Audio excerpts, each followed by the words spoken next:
In an exclusive interview with the Epoch Times American thought leaders, Mike Pompeo says President Trump helped change the world's new view of the Chinese Communist Party, and there's no going back.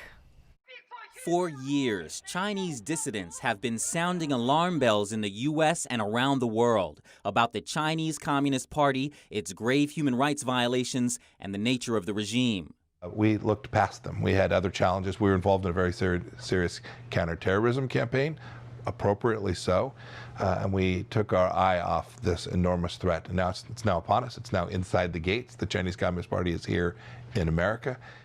Secretary of State Mike Pompeo told the Epoch Times' Yanya Kellick that the CCP's influence is now inside the American government, research institutions, and schools. For a long time, America's leaders denied that this was taking place, so I think people couldn't see it or feel it, or their leaders were telling them, no, it's okay if they steal millions of jobs from people in Kansas or Iowa or, who invented something, or they steal some technology invented in the Silicon Valley or in the Boston corridor. American leaders said, that's okay, we're going to go make a pretty penny. Don't worry. He said President Donald Trump understood the failure of the 50 years engagement policy from the outset. His administration fundamentally changed the American stance on China. And the Trump administration has begun in every dimension to turn the ship in the right direction, to get America to once again do the right thing and protect itself from this communist threat in China. Before being elected, Trump's TV career often featured comments on China. I said that China is taking advantage and abusing us. They are taking tremendous numbers of our jobs. They're making our products. We are rebuilding China. He has described the Trump administration's China policy as distrust and verify, compared to Ronald Reagan's Soviet Union policy of trust but verify.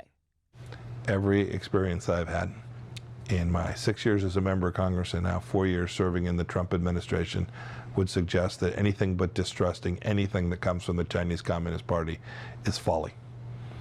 They've broken promise after promise after promise, not just promises to the United States, promises to the world, promises to the people of Hong Kong, promises to their own people in mainland China, a promise to President Obama that says they wouldn't militarize the South China Sea. Time after time after time. The Chinese Communist Party promises that if they have a virus problem that they'll disclose it. The list is endless. They still, to this day, haven't allowed the World Health Organization to begin its investigation of where this virus emanated from, and yet they promised they would.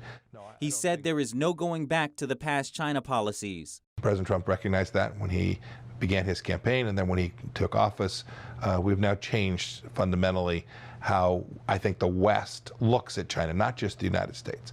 Even when you look at Europe and Australia and Southeast Asia, they know too. They know that the Chinese Communist Party is up to no good, and they see it plainly, and so I'm confident that this pressure that is now on the Chinese Communist Party is real, and not just because leaders are demanding it, because people all across the world can see it. The true face of the Chinese Communist Party has been exposed.